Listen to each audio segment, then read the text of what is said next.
Ó, tem uma cerveja, por enquanto. Eu tava esperando vocês chegarem pra mim abrir ela, viu, Fernanda?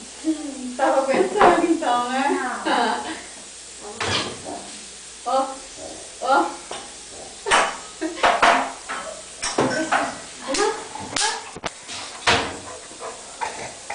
Ah lá, se... Quieto.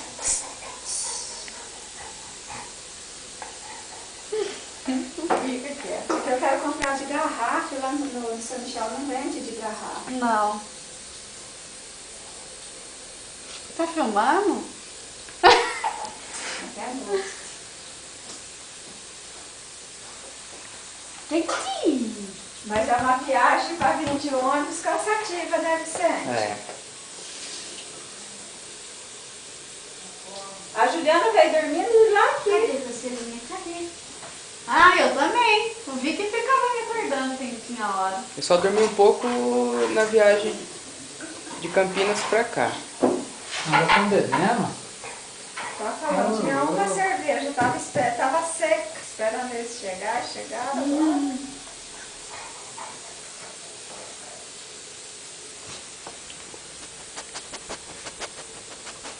Quando ele fica muito contente com a gente, que fica satisfeito, ele fica mordendo. Então... É. Antes ele mordia minha barriga, mordia minha orelha. E os dentes? Deixa eu ver os dentes então. Igual aquele cavalo, né, do Gugu. O cavalo ficava mordendo a orelha do dono. Quem que é seu irmão? O cavalo, mas cavalo morde doído.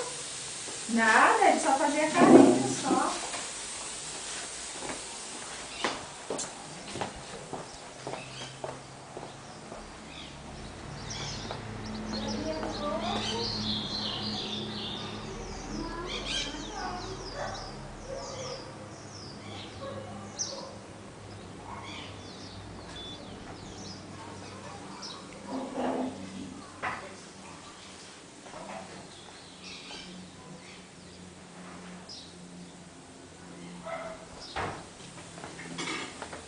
O João tava fazendo violão ali já? Ele quebrou uma corda do Você violão. cantou? Ah, mas é doido, deixa eu ver um pouco. Yuri, vem cá.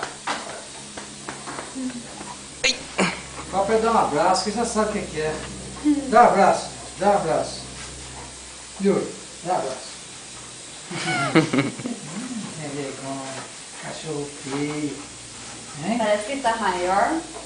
Emagreceu. Tá com saudade? Eu achei que ele emagreceu. Ele emagreceu, ele teve doente. Ficou doente 2 vezes. Eu posso levar ele no veterinário? Aí a minha sogra trouxe aquele remédio ali dos Estados Unidos. E ela tomou aquele remédio lá, Fernanda. Você gostou da capinha, falando isso? Eu gostei, mas acontece que a capinha ficou grosso o celular.